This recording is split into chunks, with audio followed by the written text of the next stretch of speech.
Monday proved to be a historic day for the LGBT community when Caitlyn Jenner, formerly known as Bruce Jenner, made her debut on the cover of Vanity Fair, which sparked a conversation about transgender people.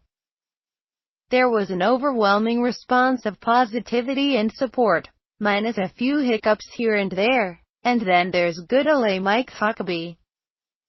With the release of her Vanity Fair cover on June 1st, Caitlyn has chosen to publicly identify as a woman, and news will refer to her using female pronouns. In stories published prior to this date, Caitlyn was referred to as Bruce and male pronouns were used. The presidential candidate touched on the topic of people who are transgender during a speech at TH 2015 National Religious Broadcasters Convention in Nashville, Tennessee, in February. And, as you may have already guessed, his comments will make you shake your head so hard.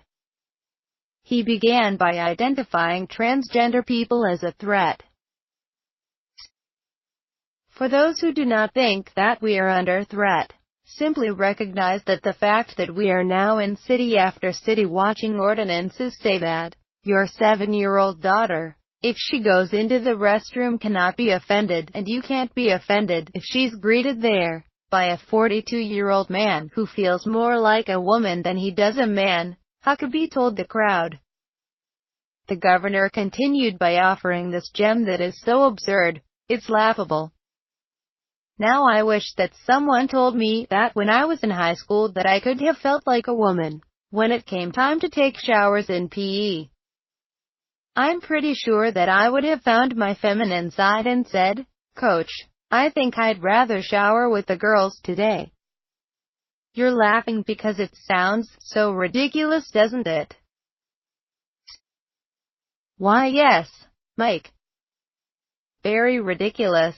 Especially since that little scenario you so graciously offered doesn't correlate at all to someone who is transgender. Unfortunately, he didn't stop there. Huckabee added, "There is something inherently wrong about forcing little children to be a part of this social experiment. I'm not against anybody.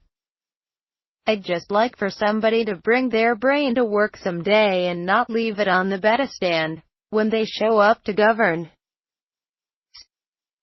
Hey, speaking of children, let's not forget that the Republican candidate also spoke out recently in support of Josh Duggar, amid the shocking molestation allegations.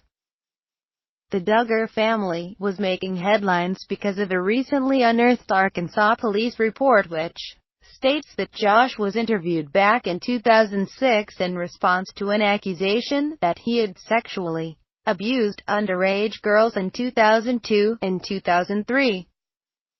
We'll just leave it at that.